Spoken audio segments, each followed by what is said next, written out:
We have to have an expansive vision of our party and our country. We have to have a big vision of who we are and what we can achieve. Democrats have a narrow vision of America. Republicans have a big vision of America. And this party, the Republican Party, is truly the party of freedom and the party of the people. It was the Republican Party that first championed women's rights.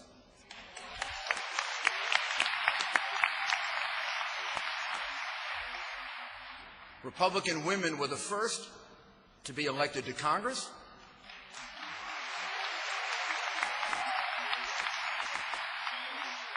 to be a mayor of a major American city, or to become the Speaker of a state legislature. So we have a record that is very, very proud and very long about making certain that women participate on a full and a complete and an equal basis. I have a different philosophy, a different theory of how you stimulate a private economy, a different theory about how you create jobs and create full employment. After all, I actually did it. I haven't just talked about it, I've actually done it.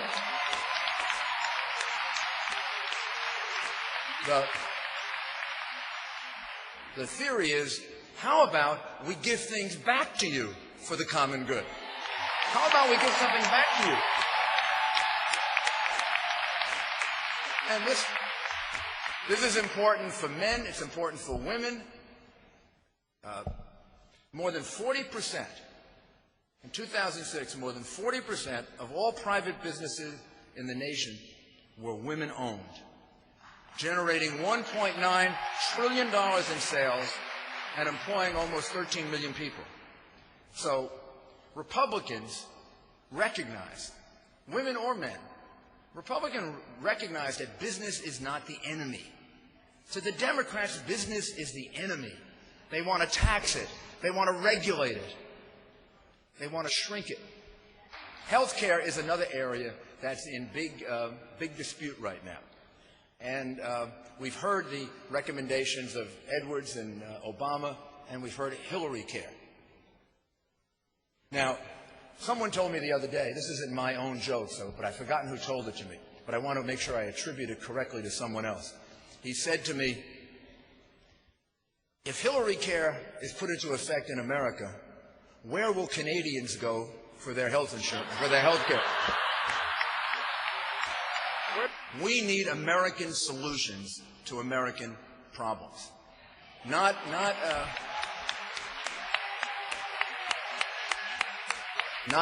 Canadian, not French, not Cuban. What I would do about health care is an American solution. American solution is we give everyone a big tax deduction of $15,000 for a family, $7,500 for an individual, to go buy your own health insurance.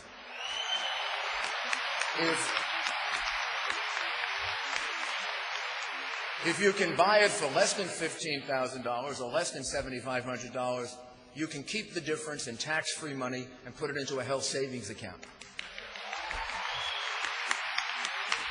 And that health savings account will help you pay for the regular and ordinary medical expenses you might have.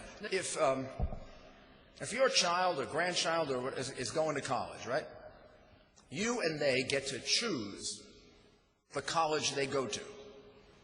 They will not go to a college that's awful. They're not going to go to a college that's dangerous. They're not going to go to a college that hasn't graduated anybody in 10 years. Because they get to choose. They get to choose if they have the money to pay the tuition. They get to choose even if they don't have the money to pay the tuition. They can get a scholarship. They can get a loan. But the scholarship and the loan doesn't command them to go to a school that is failing. That same choice is the way in which young people, children, and their parents should select the primary school they go to. It should be based on a parent's choice. Here's what I believe will end the war, or what's called the battle in Iraq. Victory for the United States of America.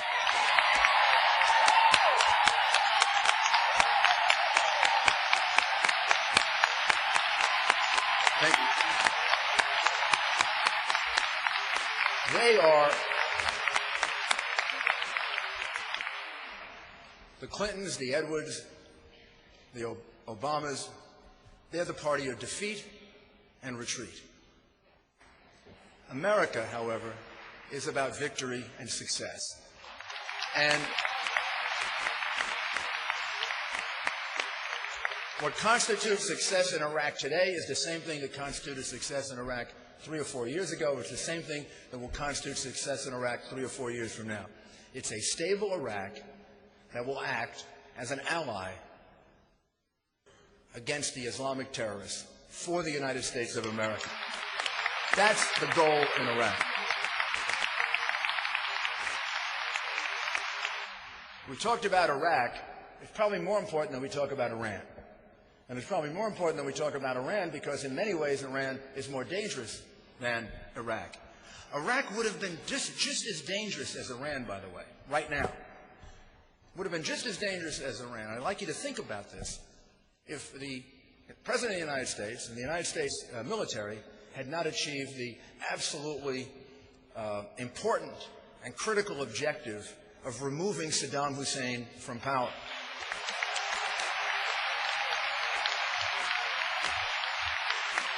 If he was sitting in Baghdad right now while Iran is trying to become a nuclear power, wouldn't he be trying to become a nuclear power also?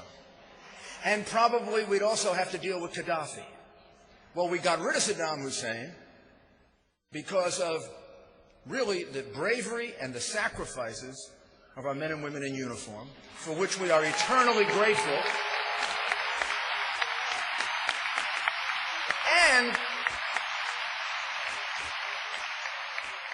when Gaddafi, sitting there in Libya, saw what happened to Saddam Hussein in a hole in the ground, Gaddafi said, "Not me. I give up." We did that, thank God, without having to lose a life, because we were strong enough to deal with Iraq, because we weren't weak, because we weren't indecisive, because we weren't like the Democratic candidates who are now running for president.